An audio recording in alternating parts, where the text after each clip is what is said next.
नमस्कार, आप देख रहे हैं न्यूज 24 यूपी उत्तराखंड और मैं हूं आपके साथ अशोक तिवारी। दरअसल इन दिनों उत्तर प्रदेश में खासतौर पर सबसे ज्यादा चर्चा अगर किसी बात की हो रही है तो उत्तर प्रदेश में इंडिया गठबंधन और सीटों के बंटवारे को लेकर हो रही है।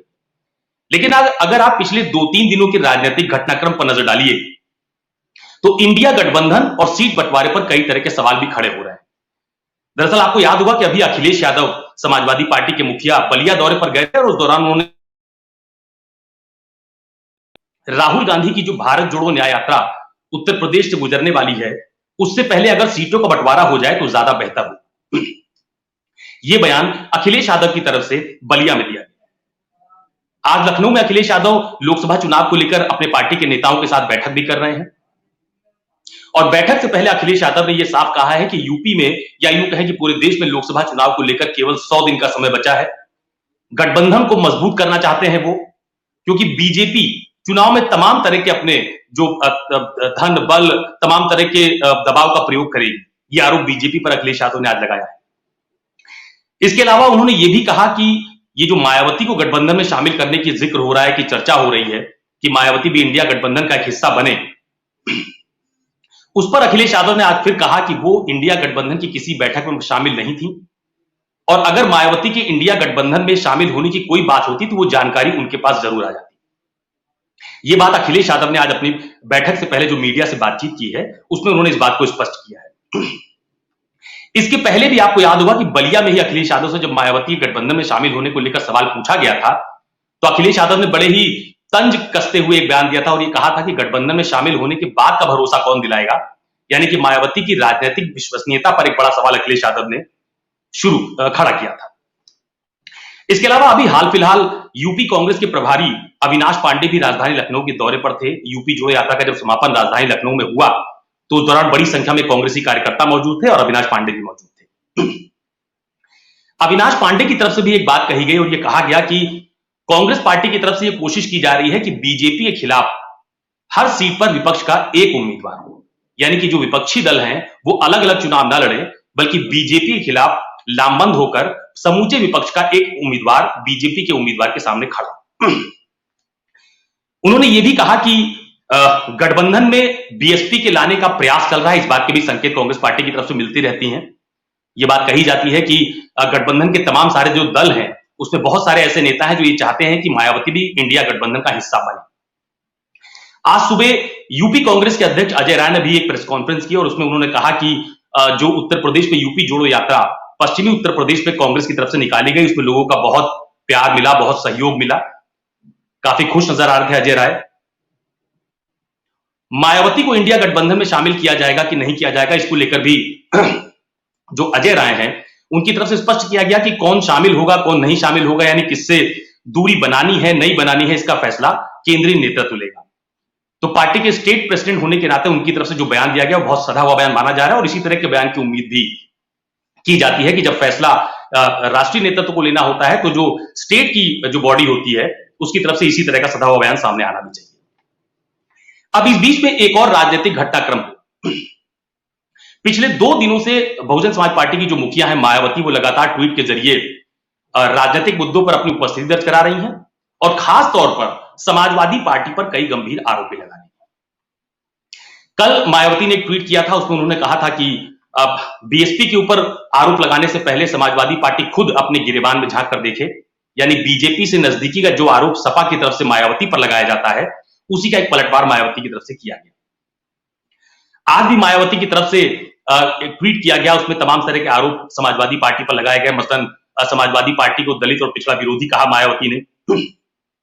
मायावती ने यह भी कहा कि जब पिछला लोकसभा चुनाव हुआ था तो उस वक्त समाजवादी पार्टी से गठबंधन करके उनका जो चरित्र है, जो पार्टी का जो तरीका है उसको बदलने की कोशिश की गई थी, लेकिन वो फिर दोबारा अपने पुराने ढर्रे पर लौट आए। मायावती ने यह भी कहा कि अखिलेश यादव इंडिया गठबंधन की बात तो करते हैं लेकिन एक शर्त रखते हैं कि कोई बसपा से गठबंधन ना करे। इसी शर्त पर वो गठबंधन की बात करते हैं, इसी तरह की दलील रखी जाती है। लेकिन एक प्रमुख बात आज मायावती ने कही, उन्होंने कहा कि समाजवादी पार्टी की सरकार के दौरान उनका जो पार्टी का प्रदेश मुख्यालय है वो माल एवेन्यू में है, उसके पास एक बड़ा पुल बना दिया गया। असुरक्षा का जिक्र किया मायावती ने और ये कहा कि न सिर्फ उनके ऊपर बल्कि वहां पर जो बैठकें होती हैं उस पर हमले की एक आशंका जताई कि उनके ऊपर कभी भी हमला हो सकता है। तमाम सारे महापुरुषों की मूर्तियां जो बहुजन समाज पार्टी के प्रदेश कार्यालय पर लगाई गई थी उसको उन्होंने शिफ्ट करके अपने आवास पर कर लिया। तो ये एक राजनीतिक घटनाक्रम पिछले 2 से 3 दिनों के बीच देखने को मिला है, जिसमें अखिलेश यादव ने जो कहा वो मैंने आपको बताया। यूपी कांग्रेस के नवनियुक्त प्रभारी अविनाश पांडे ने अपने लखनऊ दौरे के दौरान जो बातें कही वो मैंने आपसे शेयर की। अजय राय की बात मैंने आपको बताई जो यूपी कांग्रेस के अध्यक्ष हैं। मायावती की बात मैंने आपको बताई जो बसपा की मुखिया हैं। तो इन सब अगर बयानों को देखा जाए तो कहीं ना कहीं इंडिया गठबंधन पर सबकी निगाहें टिकी हुई हैं, सीट शेयरिंग पर सबकी निगाहें टिकी हुई हैं, जिस पर फिलहाल कोई अभी एक अंतिम निर्णय निकलता हुआ दिखाई नहीं दे रहा है।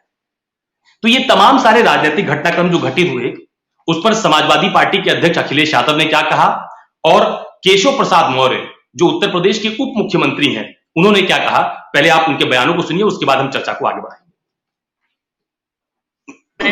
आप ट्वीट मत करिए, एक्स पर पोस्ट किया है मायावती जी ने, एक्स पे कुछ पोस्ट किया है।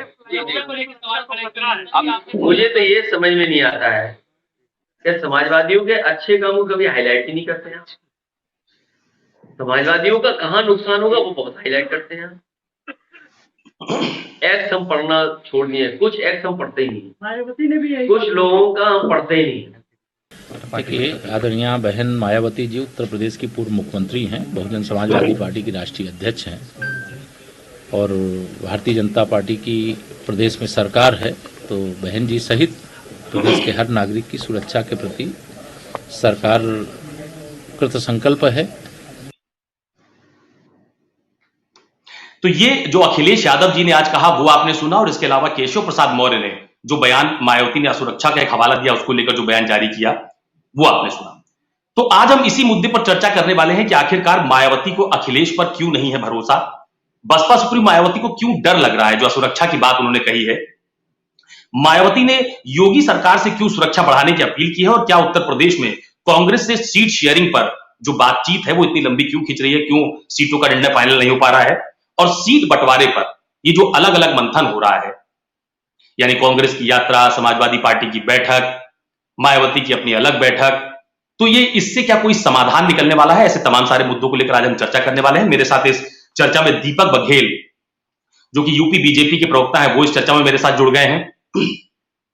उमाशंकर पांडे कांग्रेस के वरिष्ठ नेता हैं और उत्तर प्रदेश में कांग्रेस के प्रवक्ता भी हैं, वो मेरे साथ जुड़ गए हैं। अशोक यादव जो समाजवादी पार्टी के प्रवक्ता है वो मेरे साथ इस चर्चा में जुड़ गए हैं। रोहित अग्रवाल राष्ट्रीय लोकदल के प्रवक्ता है वो मेरे साथ इस चर्चा में जुड़ गए हैं। करमवीर आजाद जो अध्यक्ष हैं इंडियन सोशल जस्टिस मिशन के वो मेरे साथ इस चर्चा में जुड़ गए हैं, और इसके अलावा ब्रजेश शुक्ला जो उत्तर प्रदेश के जाने माने पत्रकार हैं, राजनीतिक विश्लेषक हैं, वो मेरे साथ इस चर्चा में जुड़ गए।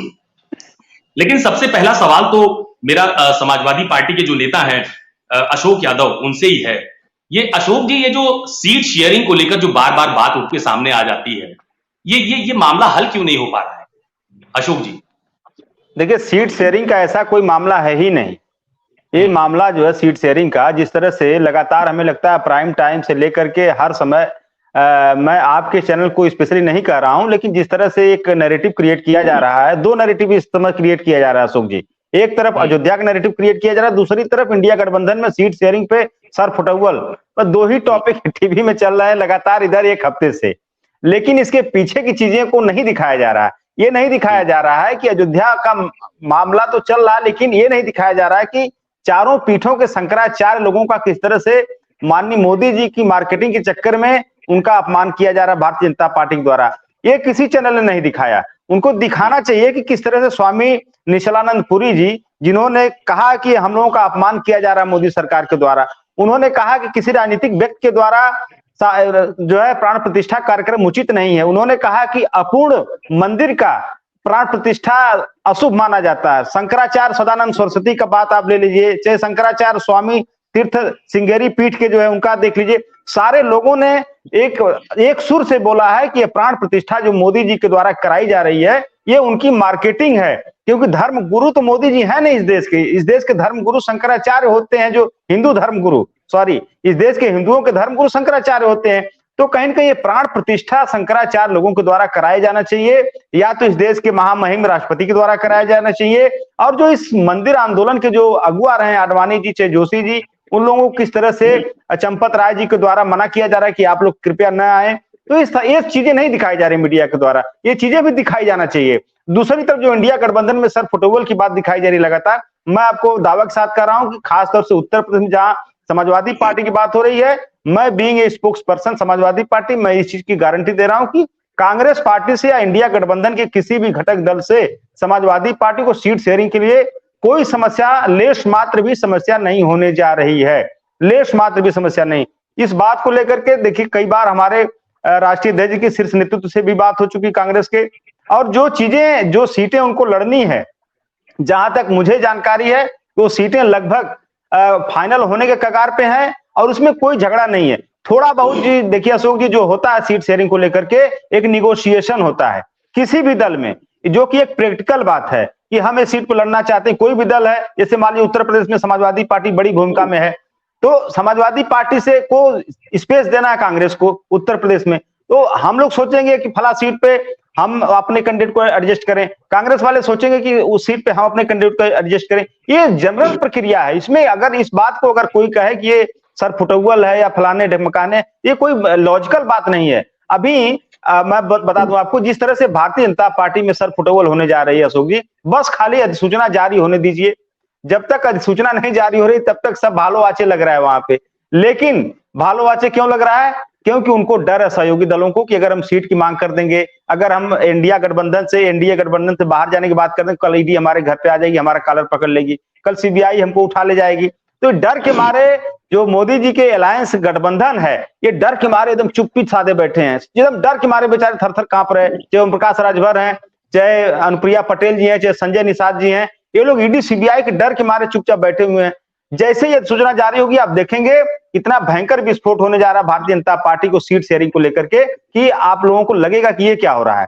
हमारे गठबंधन में, इंडिया गठबंधन में ऐसी कोई समस्या नहीं है। थोड़ी बहुत जो समस्या है, जो टीएमसी को लेकर के थी, वो भी मतलब बहुत ज्यादा समस्या नहीं है। कुछ नेताओं की मतलब बड़बोलापन से लग रहा है कि हाँ कोई समस्या है, लेकिन मुझे लगता है कि जमीनी हकीकत पे, जमीनी लेवल पे कोई समस्या नहीं है। या आम आदमी पार्टी को लेकर के जो इस तरह की बातें आ रही हैं, वो भी बहुत बड़ी समस्या नहीं है। क्योंकि देखिए इंडिया गठबंधन में जितने भी 28 घटक शामिल हैं, सबका उद्देश्य एक है, और जब एक उद्देश्य होता है फिर सीट शेयरिंग को कोई बहुत बड़ा तवज्जो नहीं मिलती है। सबका उद्देश्य यही है कि इस देश की व्यवस्था, राजनीतिक व्यवस्था, सामाजिक आर्थिक राजनीतिक व्यवस्था, जो देश एक तरह से हाशिए पे चला गया है, लोकतांत्रिक व्यवस्था हो, संवैधानिक व्यवस्था, महंगाई, बेरोजगारी, भ्रष्टाचार, अडानीकरण, अंबानीकरण, ये सारी चीजों से देश एकदम आजीज आ चुका है और लगभग देश की अर्थव्यवस्था श्रीलंका की तरह क्रैश होने के कगार पे पहुंच गई। आपको भी पता है हमारे जीडीपी के बराबर विदेशी कर्ज होने जा रहा है। तो ये सारी चीजों से देश को उबारने का जो हमारा ऑब्जेक्टिव है इंडिया गठबंधन को, जो आइडिया ऑफ इंडिया को रिप्रेजेंट कर रहा है हमारा इंडिया गठबंधन,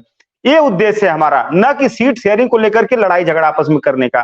तो आप देखेंगे कुछ दिनों के अंदर। मुझे ये बताइए कि आप तो दूसरी बात कह रहे हैं, अभी अखिलेश यादव जी बलिया दौरे पर गए तो उन्होंने कहा था कि वो चाहते हैं कि राहुल गांधी जी की जो भारत जोड़ो यात्रा यूपी से गुजरने वाली है, उसके पहले सीट बंटवारा हो जाए तो ज्यादा अच्छा हो। देखिए उन्होंने दो बातें कही, पहली बात उन्होंने कहा कि सीट शेयरिंग का अगर बात हो जाती तो ज्यादा बेटर रहता है। दूसरी बात उन्होंने कही कि अगर सीट शेयरिंग हो जाती है तो जिस लोकसभा क्षेत्र से यात्रा गुजरेगी, उस लोकसभा क्षेत्र के प्रत्याशी बड़ी जिम्मेदारी से उस यात्रा को सफल बनाने के लिए अपनी तरफ से पूरा प्रयास करेंगे। तो ये प्रैक्टिकल बात उन्होंने कही है।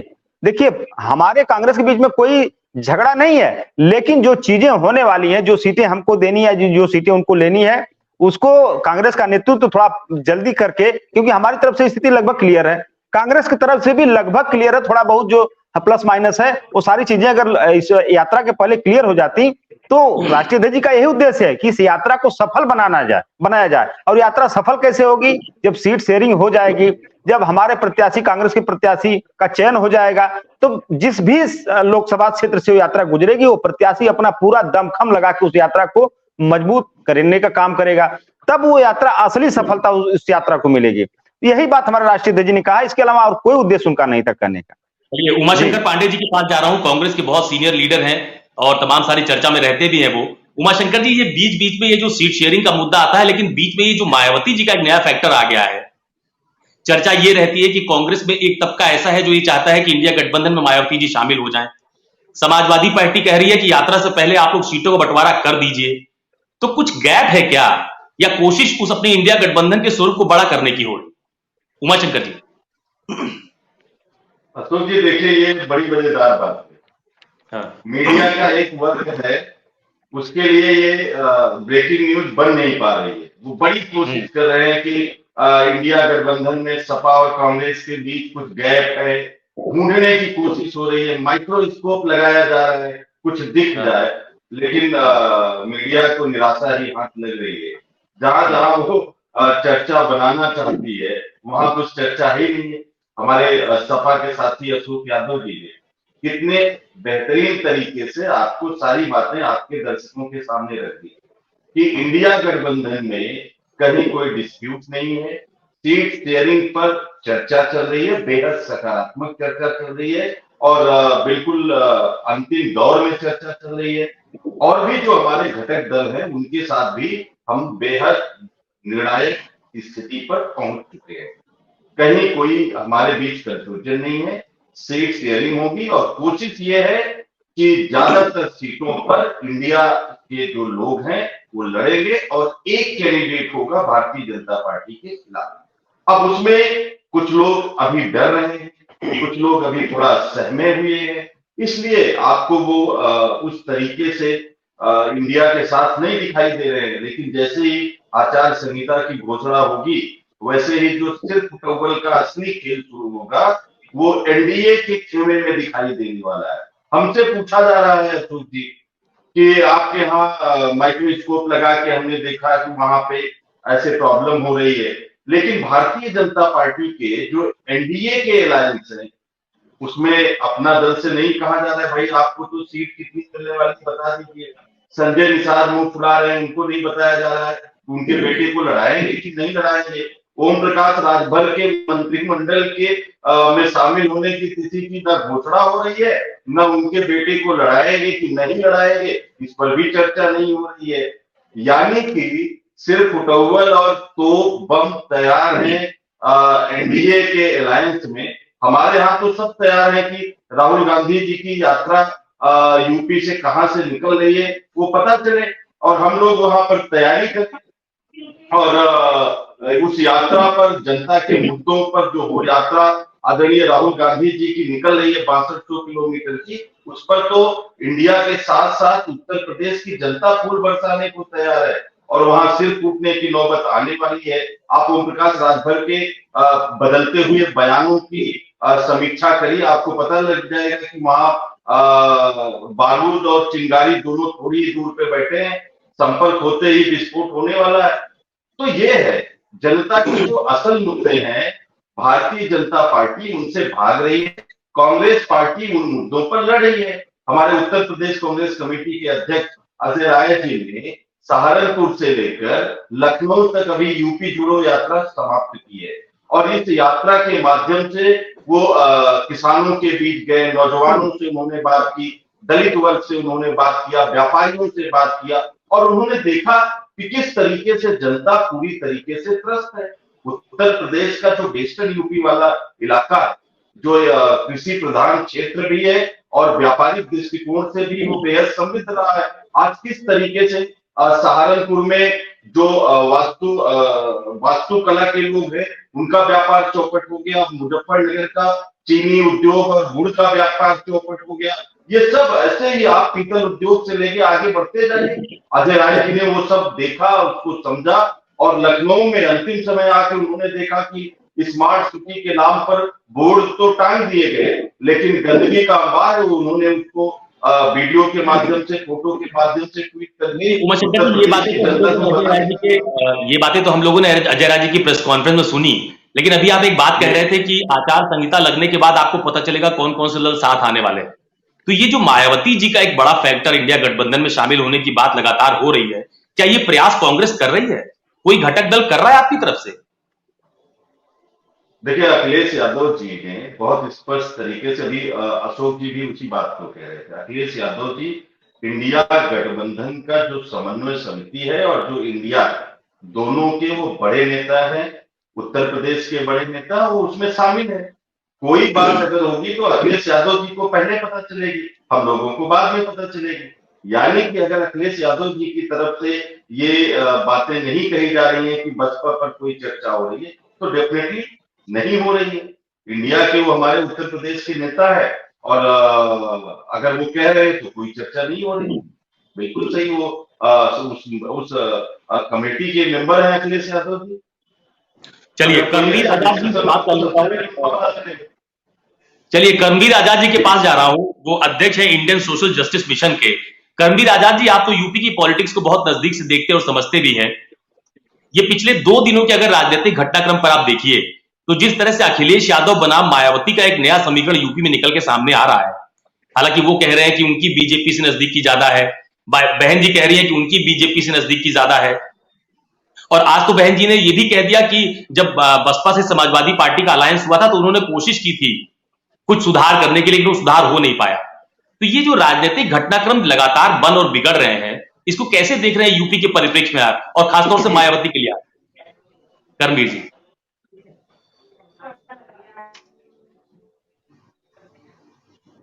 आपकी आवाज नहीं आ रही, आप म्यूट पे हैं कर्मवीर जी, अपना म्यूट हटाइए। जी अशोक भैया सही कह रहे थे, म्यूट पे था। मैं ये बताना चाहता हूँ अशोक भाई आपको कि जैसे अभी देखिए आरोप प्रत्यारोप का जो दौर चल रहा है ये चलता रहेगा, ये तो राजनीतिक गलियारों में अमूमन होता रहता है।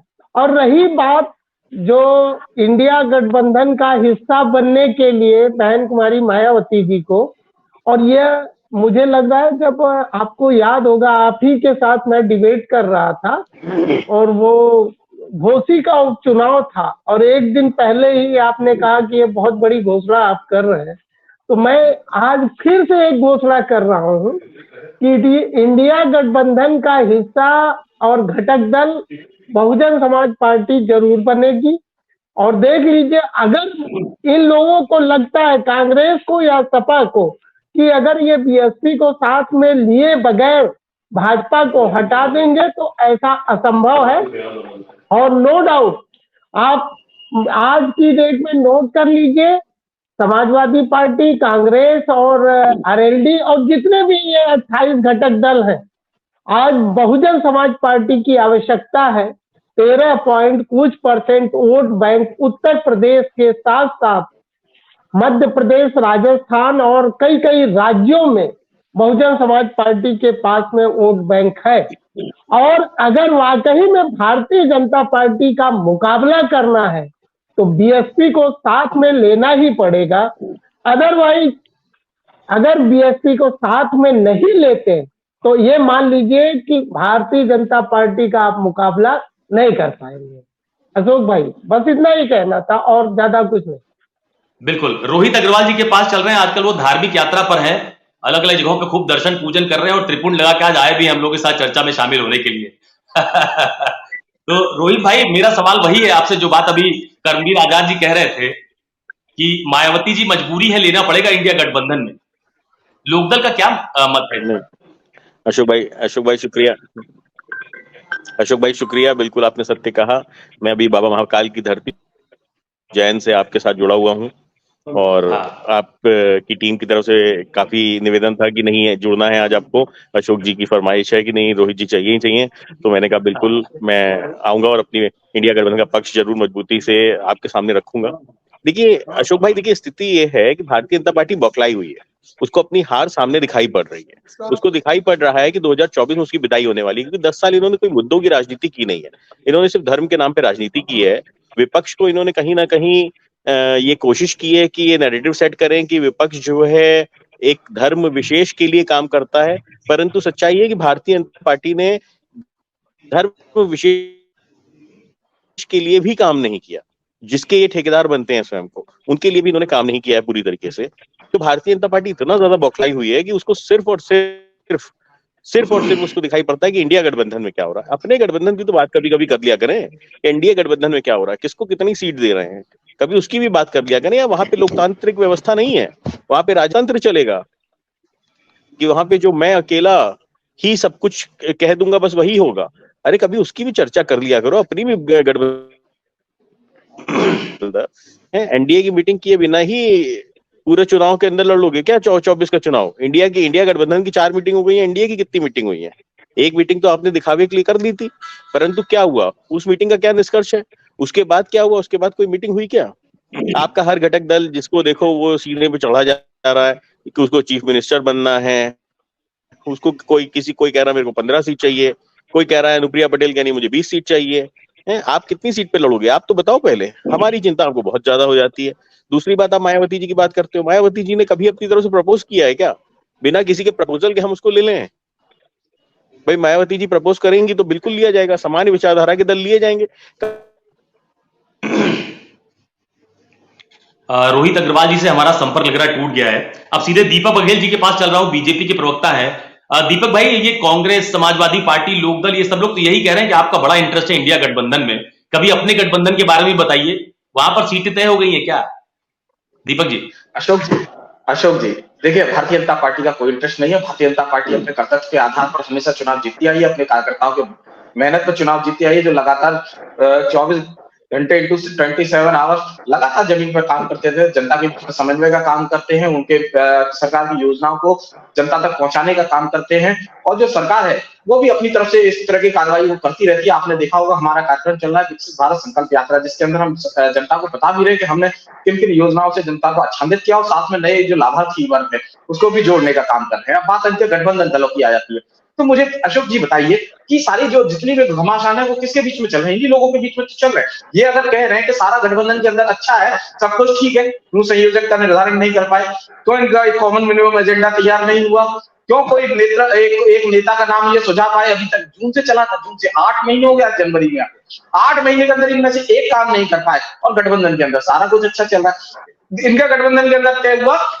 कि जितनी भी सीट शेयरिंग होगी वो आपसी सामंजस्य के साथ में होगी, समन्वय के साथ में होगी। आप मुझे बताइए अशोक जी, फर्रुखाबाद की जो सीट थी अखिलेश यादव जी ने किस समन्वय के आधार पर निर्धारित करके आगे? जेडीयू के नीतीश कुमार जी 4 सीटों का निर्धारण करके, उधर भरूच के अंदर आम आदमी पार्टी के केजरीवाल जी अपना निर्धारण कर लिए।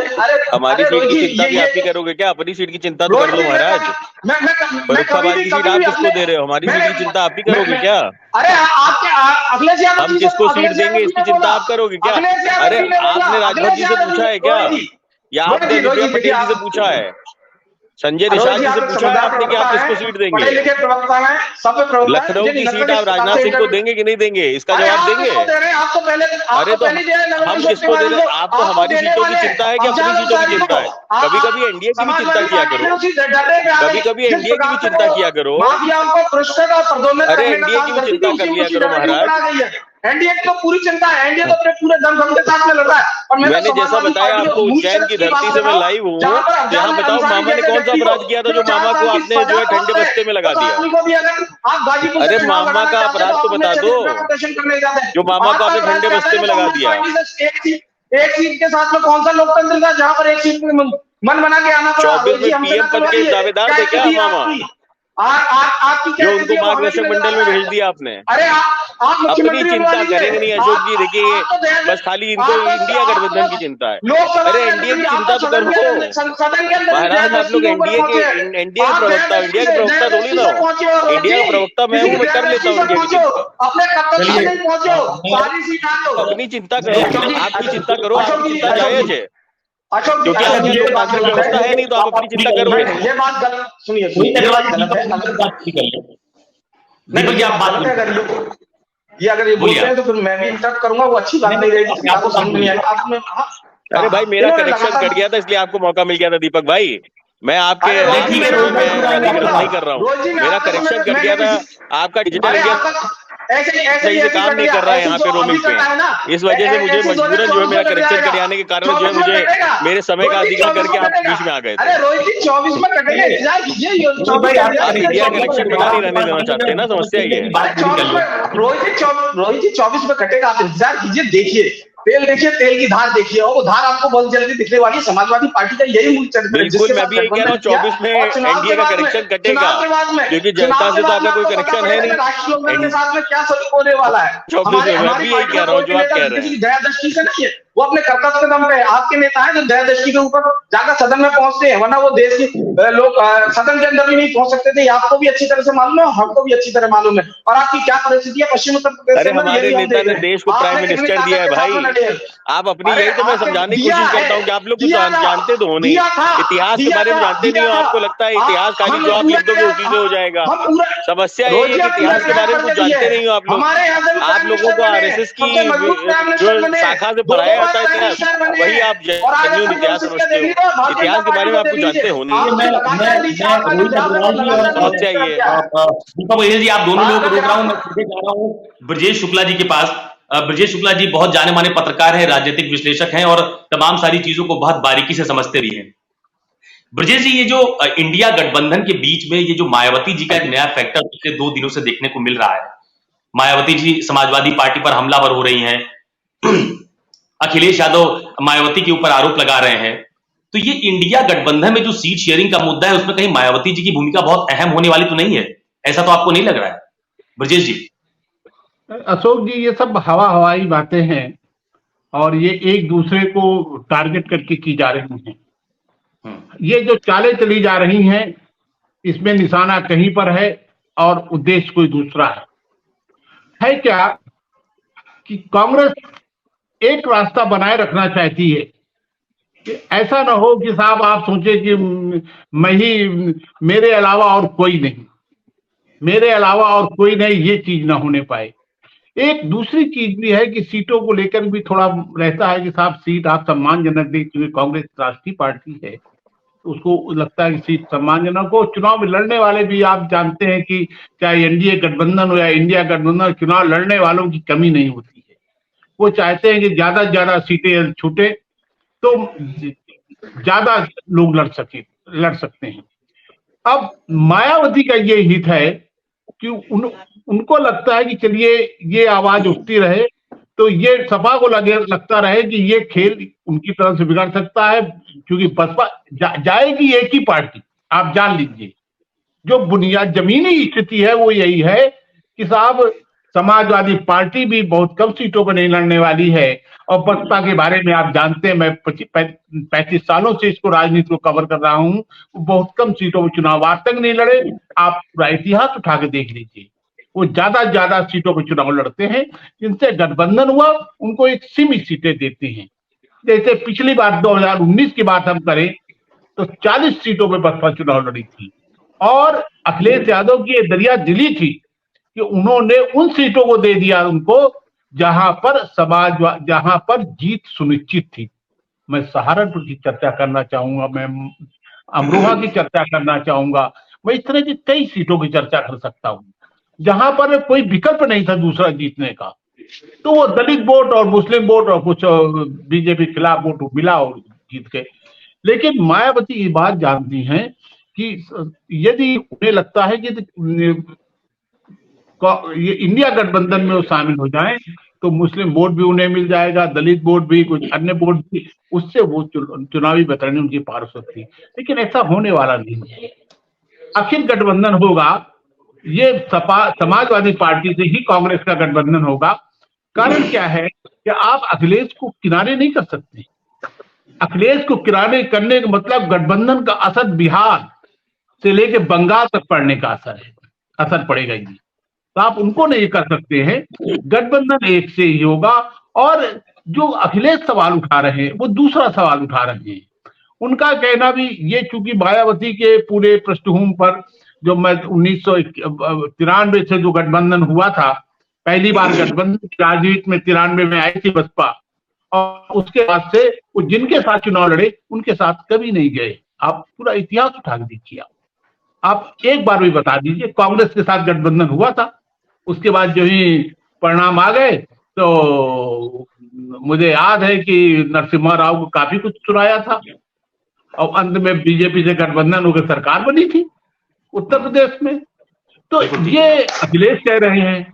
मायावती आप देखिए जिनसे गठबंधन होता है उनके लिए नरमी होती है। मायावती अपने तीखे हमले कर रही है। एक बात और मैं बताना चाहूंगा, 2019 में मैं चुनाव की कवर करने के लिए जब निकला था तो मैंने देखा था कि वास्तव में कार्यकर्ता एकजुट हो गए थे। एक दिल हो गए थे। ये जो है 24 साल बाद ये गठबंधन हुआ था, तमाम कटुता भरी थी, लेकिन मैंने कहीं नहीं देखा कि वो एकजुटता न हो। एकजुटता थी इस गठबंधन में, लोग उनके साथ थे। लेकिन अब जो है, जब जिस ढंग से पिछली बार गठबंधन टूटा है और जातियों के नाम पर आरोप लगाए गए हैं, आप अशोक जी, मैं दौरा करता रहता हूं, मैं जानता हूं कि ये गठबंधन होता भी जमीन नहीं उतरने वाला है। ये गठबंधन इतनी ज्यादा आपस में वो है, ये आपस में भी निपटने का साधन बन जाएगा। इसलिए मुझे जो लगता है, कोई कुछ कहे, बड़ी बातें हों, जब गठबंधन हो जाए तब जरूर आप मुझे बुलाइएगा। ये गठबंधन कांग्रेस, सपा, रालोद का ही होगा। बाकी और सब बातें जो है, ये चुनाव तक, गठबंधन तक चलेंगी, उसके बाद नहीं चलेंगी। ये डॉक्टर उमाशंकर पांडे जी एक बड़ी बात कही ब्रजेश शुक्ला जी ने शुरुआती दौर में। उन्होंने कहा कि कांग्रेस एक इस तरह का माहौल बना के रखना चाहती है कि कोई भी पॉलिटिकल पार्टी बहुत ज्यादा प्रेशर पॉलिटिक्स न करने पाए। मतलब बीच में बसपा के शामिल होने की बात होती रहती है, Samajwadi party already India alliance का हिस्सा है, तो क्या कांग्रेस ये चाहती है कि अगर समाजवादी पार्टी से ठीक ठाक सीटों का तालमेल नहीं हो पाता है तो बसपा एक ऑप्शन है, या बसपा से बात नहीं बन पाती है तो समाजवादी पार्टी एक ऑप्शन है? क्या इस दिशा में बात हो रही है क्या, या दोनों को साथ लाएंगे? पांडे जी। देखिए अशोक जी, ब्रजेश शुक्ला जी ने, हाँ बिल्कुल अशोक जी, ब्रजेश शुक्ला जी ने जब अपनी बात खत्म की तो उन्होंने एक बात पूरी दृढ़ता से कही। उन्होंने कहा कि ये तय है कि गठबंधन में समाजवादी पार्टी, आरएनडी और कांग्रेस रहेगी, ये तय है। अब आप समझ लीजिए कि ब्रजेश शुक्ला जी की बातों में विरोधाभास है या नहीं। या तो हम मायावती जी से बात कर रहे हैं, या तो हमारा अलायंस तय है। दोनों बातें एक साथ नहीं हो सकती। तो मैं वही कह रहा हूं, देखिए अखिलेश यादव जी समाजवादी पार्टी, आरएनडी के नेता, जो हमारी समन्वय समिति है, जो इंडिया है, उसके मेंबर हैं, जो कुछ भी चर्चाएं हो रही हैं उसमें माननीय अखिलेश यादव जी स्वयं शामिल है। इसलिए पर्दे के पीछे क्या हो रहा है, ये कयास लगाना वो राजनीतिक विश्लेषकों का काम है, पत्रकारों का काम है, वो बिल्कुल सही है। लेकिन हकीकत ये है कि कांग्रेस पार्टी जब समाजवादी पार्टी के साथ लड़ी तो समाजवादी पार्टी के साथ लड़ी, जब मायावती जी के साथ हमारा बहुजन समाज पार्टी के साथ अलायंस हुआ तो हम बहुजन समाज पार्टी के साथ लड़े। कांग्रेस पार्टी अपनी सोच से, अपनी आइडियोलॉजी से लगातार तारतम्य बनाकर चलती, हम उससे ना हटते हैं ना पिछड़ते हैं। ये कांग्रेस पार्टी का अपना एक आदर्श रहा है।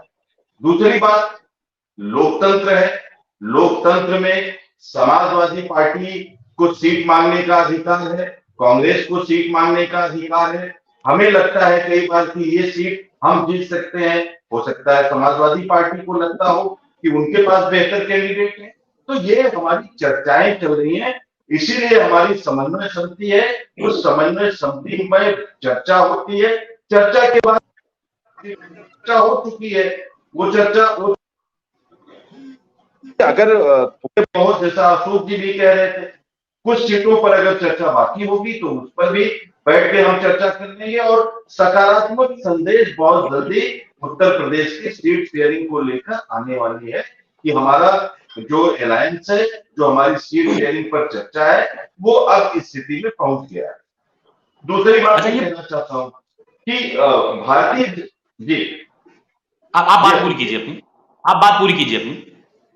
हाँ, दूसरी बात क्या है कि हमारा जो अलायंस है, उस अलायंस में जो चीजें ढूंढी जा रही हैं भारतीय जनता पार्टी के माध्यम से, उससे ज्यादा जो चीजें दिखाई दे रही हैं वो ये है कि ओम प्रकाश राजभर ने भारतीय जनता पार्टी के तमाम बड़े नेताओं को जिस तरीके से गालियां दी, जिस तरीके से उनका अपमान किया, और उसके बावजूद भारतीय जनता पार्टी की क्या मजबूरी रही कि इस गालीबाज नेता को अपने साथ ले आए, उनको बगल में बिठाया। और चरित्र क्या है अशोक जी, भाजपा का चरित्र ये है कि आप पहले गाली खाते हो, फिर आप उनको लाते हो मंत्री बनाने का वादा करके, और ला के बिठा दिया है। आज तो ओम प्रकाश राजभर की डेट पूछ रहे हैं कि भाई मंत्री कब बनाओगे, मंत्री कब बनाओगे।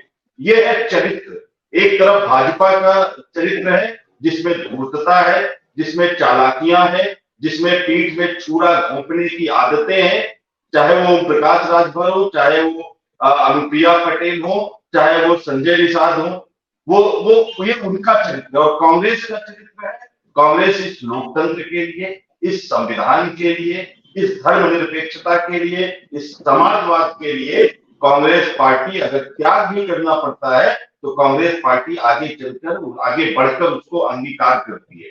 इसलिए सीट शेयरिंग पर कोई चर्चा आपने देखा कि कैसे आम आदमी पार्टी के नेता अरविंद केजरीवाल जी ने, स्वयं ममता बनर्जी जी ने मल्लिकार्जुन खड़गे जी को उन्होंने प्रधानमंत्री के कैंडिडेट के रूप में रखने की बात कही और कितनी विनम्रता के साथ मल्लिकार्जुन खड़गे जी ने उसको इनकार कर दिया। ये कांग्रेस का चरित्र है कि जब कैंडिडेट चुनाव लड़ेंगे, सांसद चुनकर आएंगे, उनका अधिकार है वो तय करेंगे। ये कांग्रेस पार्टी से अपेक्षा और ये चरित्र की जो मिसालें हैं वो आपको हमेशा देखने को मिलेगी। जी बिल्कुल। अशोक यादव जी, कर्मवीर आजाद जी अभी थोड़ी देर पहले जुड़े थे, इस वक्त हमारे साथ नहीं है, लेकिन वो ये बात कह रहे थे कि इंडिया अलायंस की मजबूरी होंगी मायावती को आज नहीं तो कल इंडिया गठबंधन में शामिल करना पड़ेगा। तो ऐसी परिस्थिति में समाजवादी पार्टी का क्या स्टैंड होगा? देखिए, चूंकि बहन जी पे तो मैं कोई कमेंट नहीं करूंगा, लेकिन मैं इतना जरूर कहूंगा कि ये एनडीए का जो गठबंधन का जो मामला है अशोक जी, ये बड़ा पेचीदा राह की तरफ जा रहा है। आपको याद होगा अभी जब खरमास महीना लगा था, शुरू था, एक पत्रकार, बड़ा ही मतलब रिनाउंड चैनल के पत्रकार ने ओम प्रकाश राजभर जी से पूछा कि अब तो खरमास लग गया, अब तो शपथ ग्रहण आपका हो नहीं पाएगा, दिवाली और क्या क्या सारे अच्छे दिन तो निकल गए। तो उन्होंने कहा कि खरमास में बच्चे नहीं पैदा होते हैं क्या, तो मैं मंत्री क्यों नहीं बन सकता। ये स्थिति है वहां की। आपको हमारे साथ थे माननीय ओम प्रकाश राजभर जी, हम लोग उनको हेलीकॉप्टर में घुमाते थे, हम लोग बाकायदे माननीय राष्ट्रपति जी के बगल की चेयर उनको देते थे। और आज की स्थिति क्या है, एक हमारे स्टूल मंत्री जी को स्टूल मिलता था, इनको एक बार आपने फोटो उनका वायरल हुआ था, स्टूल भी नहीं मिला था। भारतीय जनता पार्टी के साथ एक खासियत है कि ये अंग्रेजों के साथ जो इनका प्रगाढ़ संबंध रहा है उससे इन्होंने बहुत कुछ सीखा क्या, डिवाइड एंड रूल। ये जिस भी दल के साथ गठबंधन में जाते हैं उसको स्प्लिट कर देते हैं, उसको डिवाइड कर देते हैं। और इसका जीता जागता उदाहरण आपको महाराष्ट्र से शुरू करेंगे। आप महाराष्ट्र में शिवसेना के साथ और बिहार में लोक जनशक्ति पार्टी के साथ देखिए, उनको चाचा भतीजा में झगड़ा करा दिया, दोनों अलग अलग हो गए। अच्छा, जनता दल यू के साथ माननीय नीतीश कुमार जी को, वो चूंकि तेज तर्रार और अनुभवी नेता है, वो समझ गए, तो अब उनका तो डैमेज बहुत कर दिया लोग, 43 सीट पे उनको ले आए, लेकिन अपनी पार्टी को टूटने से बचा लिए। नहीं तो आरसीपी सिंह को तैयार करे थे लोग, तुम एक धड़ा लेके आ जाओ। तो इस तरह की चीजें इनके साथ हैं। तो मैं वही कहूंगा कि जब तक अधिसूचना नहीं जारी हो रही तब तक सब कुछ ऑल इज वेल लग रहा है भारतीय जनता पार्टी के अलायंस में, लेकिन जैसे ही अधिसूचना जारी हो जाएगी आप देखेंगे कि जबरदस्त विस्फोट होगा। और वो विस्फोट ऐसा होगा कि चारों तरफ वही लोग दिखेंगे, चर्चा फिर हम लोग में नहीं रहेंगे, क्योंकि हम लोगों का 3-4 मीटिंग हो चुकी है, हम लोग बहुत आगे बढ़ चुके हैं। और यहाँ से कोई भी पार्टी जब 4 मीटिंग 5 मीटिंग हो जाती है ना अशोक जी, कोई भी राजनीतिक दल वहां से बैक नहीं होता। छोटी सी बात को लेकर सीट शेयरिंग को 2-4 सीट आगे पीछे सब लोग एडजस्ट कर लेंगे। बात क्या है कि बात देश की लोकतांत्रिक व्यवस्था को बचाने के लिए सब लोग 5 मीटिंग अटेंड कर चुके हैं, इतने आगे बढ़ चुके हैं। सीट शेयरिंग को लेकर नहीं इतने लोग, इतने हमारे 28 घटक दल 4 मीटिंग अटेंड किए हैं या इतने आगे बढ़े हैं, नहीं, कतई नहीं। उनका उद्देश्य दूसरा है और उस दूसरे उद्देश्य को पूर्ति के लिए सीट शेयरिंग मुझे नहीं लगता है, लेश मात्र भी मुझे नहीं लगता है कि कभी कोई दल में, घटक दल में हमारे परेशानी होगी। तो इसलिए हमें कोई दिक्कत नहीं है कि इंडिया गठबंधन में सीट शेयरिंग को लेकर के या किसी भी मुद्दे पे डिस्प्यूट नहीं होगा। बहुत जल्द मुझे लगता है कि हफ्ता 10 दिन के अंदर आपके जितनी भी सवाल हैं सबका आपको जवाब मिल जाएगा। फिर उसके बाद कोई जवाब नहीं बचेगा, सारे जवाब मिल जाएंगे। और मुझे चूंकि जाना है, मेरी टाइम हो गई, उसके लिए सॉरी, मैं जाना चाहता हूँ। बिल्कुल। दीपक बघेल जी, ये अशोक यादव जी कह रहे हैं कि अधिसूचना लगते ही विस्फोट हो जाएगा पार्टी में आपकी। अशोक जी, पहले तो मैं उनकी जवाब दे दूं यादव जी की। उन्होंने कहा स्टूल का किस्सा बड़ा निराला है। आपने देखा होगा जब अखिलेश यादव जी बंगाल के अंदर गए थे तो ममता बनर्जी ने किस चीज पर बैठा रखा, तो एक बार उनको याद कर लेना चाहिए वो दृश्य, और नहीं हो तो मैं शायद आपको व्हाट्सएप कर दूंगा, वो आर्काइव देख लें तो उनको तसल्ली हो जाएगी स्टूल का खेल कितना बड़ा निराला है। इनके तो राष्ट्रीय अध्यक्ष को भी स्टूल पर बैठा दिया था। इन्होंने बड़ी अच्छी बात कही कि सीट शेयरिंग को लेकर कोई बवाल नहीं है और हमारे यहाँ सब कुछ अच्छा चल रहा है। क्योंकि 9 दिन में तो ये 2.5 कोस चले, और अब सब कुछ इतना अच्छा चल रहा है कि आपने देखा होगा मध्य प्रदेश के अंदर, और जब समाजवादी पार्टी और कांग्रेस के बीच में सामंजस्य और समन्वय नहीं बैठ पाया तो सीट का कोई किस्सा नहीं था, पर फिर भी कोई चालू था, फिर भी कोई चिरकुट था, फिर भी कोई अखिलेश वखलेश था। ये क्यों हो रहा था? फिर समाजवादी पार्टी को रात को 1:30 बजे तक क्यों बिठा के रखा? सुबह वो क्या कह रहे थे, अरे साहब ये तो शायद लोकसभा के लिए नहीं, विधानसभा के लिए नहीं था, लोकसभा के लिए था। ऐसी बातें किसके मुंह से निकल कर आई? अखिलेश यादव जी के मुंह से निकल कर आई। और इतना सामंजस्य था तो विधानसभा के चुनाव में क्यों नहीं दिखा गया? विधानसभा के चुनाव में बिठाते ना, अपने सत्ता प्रत्याशी को लड़ाने की जरूरत नहीं थी समाजवादी पार्टी को। कितना वोट परसेंटेज मिला 70 लगाने के बाद में भी? 0.46% मान के चलिए, 0.98 तो नोटा को मिल गया, उससे भी ज्यादा छतरपुर के अंदर अखिलेश यादव जी ने प्रचार किया, 1000 वोट मिल पाए वहां पर, 1000 वोट।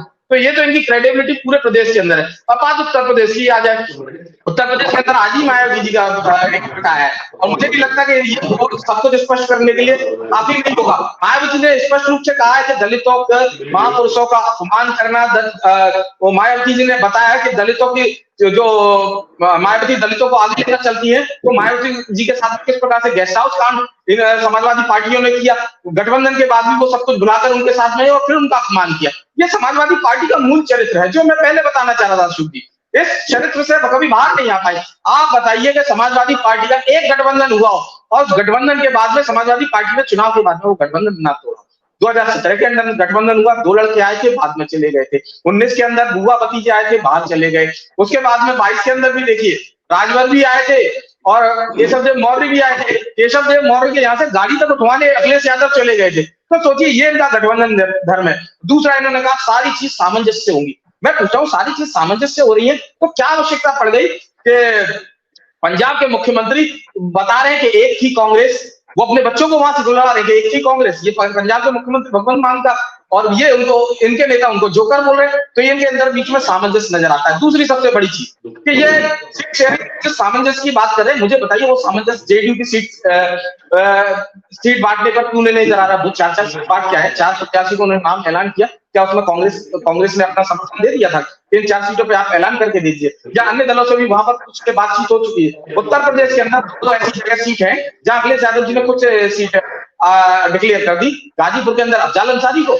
और यहाँ पर साक्षी जी को, फर्रुखाबाद के अंदर। तो ये किसने किया? इन्हीं लोगों ने किया। और आज समाजवादी पार्टी उसी मूल चरित्र पर है जहां पर ये जो माफिया तत्व होते हैं, इन लोगों को पुरस्कृत करने का और पदोन्नत करने का काम समाजवादी पार्टी आज भी कर रही है। अफजाल अंसारी को 4 साल की सजा प्राप्त, उसके बाद भी ऐसे लोगों को टिकट देने का काम करना। तो इनके मूल चरित्र में है कि किसी भी प्रकार से समाज के बीच में विघटन बात करना।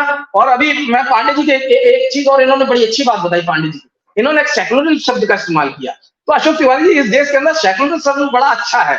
अगर आप एक विशेष धर्म और समुदाय की बात करो तो सब कुछ सेक्युलरिज्म हो जाता है, और अगर आप बहुसंख्यक समाज की बात कर दो तो आप उस दिन कम्युनल हो जाओगे। ये तिवारी जी मैं स्पष्ट रूप से बता रहा हूँ। अगर मैं यहाँ पर मुसलमान की बात करने लगूँ, उनके हित की बात करने लगूँ, तो मैं सेक्युलर हो जाऊंगा। और जैसे ही मैं ये कह दूंगा कि आज देश के अंदर भव्य दिव्य राम मंदिर के लिए जिन लोगों ने अपनी प्राणों को न्यौछावर किया, जो लोग लगातार संघर्ष करते रहे, 78 संघर्ष हुए, आज उनकी प्रेरणा के कारण, उनके कर्तव्य के कारण आज वो मंदिर बनने जा रहा है, तो मैं उसी दिन कम्युनल हो जाऊंगा। तो ये फर्क है सेक्युलर और कम्युनल में, और ये फर्क जनता तो समझ गई, पर इन लोगों को नहीं समझ में आया, क्योंकि ये आज भी 90s की राजनीति कर रहे हैं। क्योंकि 90s की राजनीति के अंदर अभी राष्ट्रीय लोकदल के जो प्रवक्ता थे अग्रवाल साहब, वो भूल रहे थे कि इसी के अंदर अगर किसी ने तोड़फोड़ करी थी तो राष्ट्रीय लोकदल के अंदर तोड़फोड़ करने वाले कोई और नहीं थे, मुलायम सिंह यादव जी। जब चौधरी चरण सिंह जी स्वर्गवासी हो गए थे, उसके तुरंत बाद उन्होंने तोड़फोड़ कर दी। तो ये भी उनको इतिहास पता होना चाहिए। ये सारे इतिहास सबके पास दर्ज है, और जनता आज जो विश्वास कर रही है वो एक ही गारंटी पे कर रही है, क्योंकि समाजवादी पार्टी तो गारंटी पूछ रही है बहुजन समाजवादी पार्टी से, और बहुजन समाजवादी पार्टी कह रही है समाजवादी पार्टी की कोई गारंटी भी नहीं है।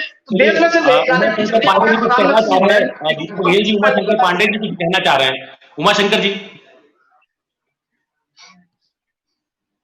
जी अशोक जी, देखिए धर्मनिरपेक्षता की बात पे इन्होंने जो बातें कही, मैं उस पर थोड़ा सा प्रकाश डालूंगा। तुलसीदास जी ने रामचरितमानस में लिखा है कि जन्म जन्म मुनि जतन कराही, अंत राम कही आवत न। यानी पांडे जी, कम से कम आपको रामचरितमानस के श्लोक याद है, अच्छी बात है। यही कई जन्म तक वो कोशिश करते हैं, और मरते समय, अंतिम समय उनके मुंह से राम नहीं निकलता। एक संत था इस धरती पर, भारत में, महात्मा गांधी, जिनका अंतिम शब्द था हे राम, उस संत के सीने में गोली मारने वाले आज हिंदू धर्म की बात कर रहे हैं। इससे ज्यादा बेशर्मी की बात और क्या होगी।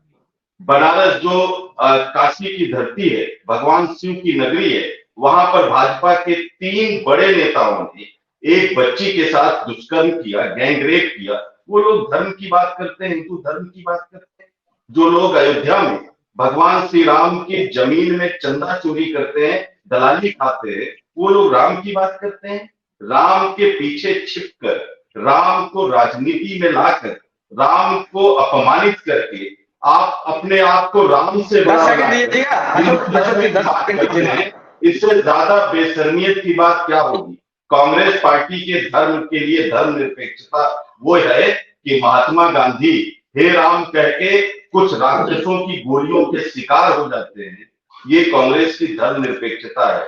ये मौलाना अबुल कलाम से लेके बड़े बड़े वीर अब्दुल हमीद तक को सम्मान करने वाली पार्टी है।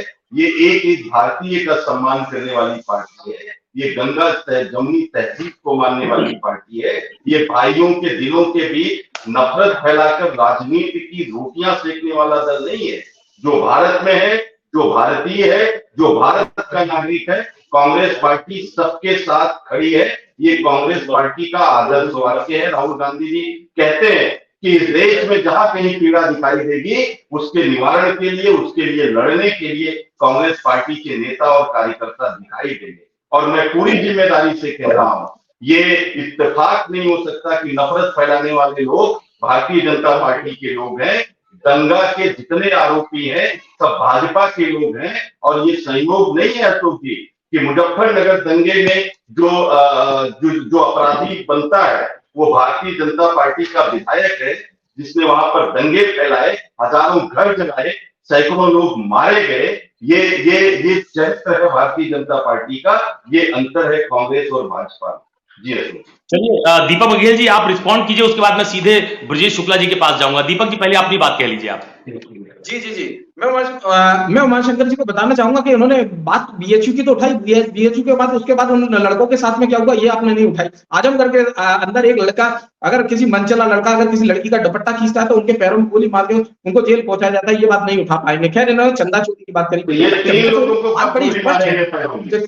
जी सुनिए चंदा चोरी के आरोप में तो मैं हैरान हुआ क्योंकि चंदा कांग्रेस पार्टी का चोरी करके अपने यंग इंडिया लिमिटेड में पहुंचा दिया। उसी का कारण पांडे जी, उसी चंदा चोरी के कारण से आप वहां पर आज तक भोग देते आ रहे हैं। उसी का कारण है, कोई और कारण नहीं। आपने तो अपने उन पार्टी के कार्यकर्ताओं को चंदा चुराया, आपने तो स्वतंत्रता के सेनानियों का चंदा चुराया, उसका दोष आपके ऊपर है और उसी के कारण आप इस पद पर पहुंचे। देखिए कांग्रेस पार्टी आज जिस स्थिति में खड़ी है, जितनी सीटों पर आज कांग्रेस पार्टी चुनाव लड़ने जा रही है वो 221 या 23 सीटें नहीं होंगी अशोक जी। 224 सीटों के ऊपर भारतीय जनता पार्टी 50% से ज्यादा वोटों के साथ में विजय होकर आई है। आज कांग्रेस पार्टी मान चुकी है कि वो आत्मिक रूप से भारतीय जनता पार्टी से हार चुकी है।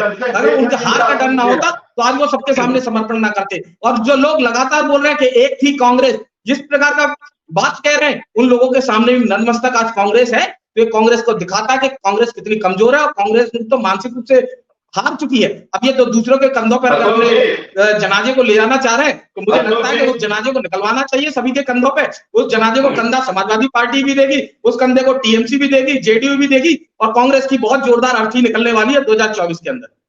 चलिए अब मैं सीधे ब्रजेश शुक्ला जी के पास जा रहा हूँ।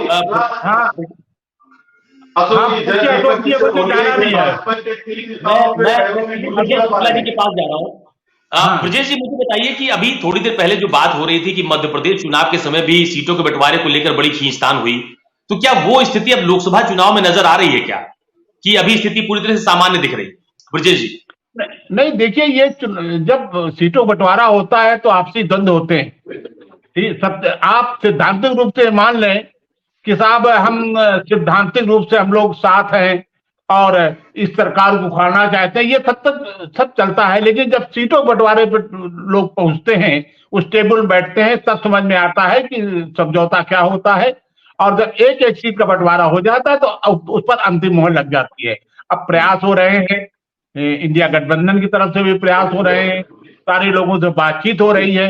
जिस दिन मुहर लग जाएगी उस दिन मान लिया जाएगा। लेकिन ये राह कठिन है, ये बहुत आसान नहीं होती है, ये सभी के लिए कठिन होती है। जो लोग ये कह के आगे बढ़ जाते कि साहब अब हमने तो समझौता होने जा रहा है, वह तो समझौता नहीं होता। जब सीटों पर मुहर लग जाती है समझौता उसी को कहते हैं।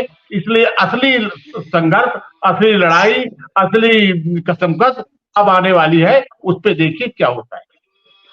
चलिए, बहुत धन्यवाद आप सबका मेरे साथ जुड़ने के लिए। मेरे पास समय की थोड़ी कमी है। दीपक बघेल जी बीजेपी के प्रवक्ता मेरे साथ जुड़े हुए थे, आपका बहुत धन्यवाद। उमाशंकर पांडे जी कांग्रेस के वरिष्ठ नेता मेरे साथ जुड़े हुए थे, आपका भी बहुत धन्यवाद। अशोक यादव जी समाजवादी पार्टी के प्रवक्ता थे, उनका भी बहुत धन्यवाद। रोहित अग्रवाल जी, करमवीर आजाद जी और ब्रजेश शुक्ला जी, आपका भी बहुत धन्यवाद। तो आज हम चर्चा कर रहे थे कि आखिरकार मायावती को अखिलेश पर क्यों भरोसा नहीं है और क्यों बार बार इंडिया गठबंधन के बीच में सीट शेयरिंग को लेकर अब विवाद पैदा हो जाता है और बीच बीच में मायावती के एंट्री की बातचीत होने लगती है।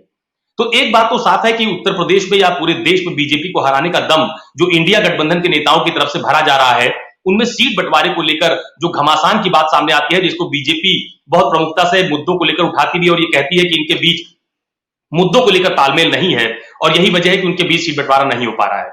और खासतौर पर अगर उत्तर प्रदेश की बात की जाए तो उत्तर प्रदेश में मायावती, जो कि बहुजन समाज पार्टी की मुखिया है, राष्ट्रीय अध्यक्ष है पार्टी की, उनकी भूमिका भी उत्तर प्रदेश के चुनाव में बहुत अहम हो जाती है। क्योंकि हम लोगों ने यूपी में बहुत सारे ऐसे उपचुनाव देखे हैं जहां पर बीजेपी बनाम गठबंधन की लड़ाई देखने को मिली, लेकिन अगर मायावती उस चुनाव में कूदी है तो उन्होंने कहीं ना कहीं गठबंधन का खेल बिगाड़ा है और इस बात के कई उदाहरण उत्तर प्रदेश में नजर भी आते हैं। तो ऐसे में आने वाले दिनों में क्या मायावती इंडिया गठबंधन का हिस्सा होंगी? और क्या अगर मायावती इंडिया गठबंधन का हिस्सा होती है तो क्या समाजवादी पार्टी उस गठबंधन में शामिल होगी? ये एक बहुत बड़ा सवाल इंडिया गठबंधन को लेकर भी है और गठबंधन के नेताओं को लेकर भी। हालांकि सीट शेयरिंग का मुद्दा बीच बीच में उठता रहता है, लेकिन चुनाव से पहले सभी राजनीतिक दलों की तरफ से अपनी अपनी अलग तैयारी करना और इस बात का दम भरना कि वो बीजेपी को उत्तर प्रदेश से हटाएंगे, उत्तर प्रदेश में बीजेपी को हराएंगे, ये कितना साकार हो पाएगा, इस पर सबकी निगाहें फिलहाल टिकी हुई है। तो आज इस चर्चा में मेरे साथ फिलहाल बस इतना ही। कल किसी और मुद्दे को लेकर आपके सामने फिर हाजिर होऊंगा। तब तक के लिए नमस्कार।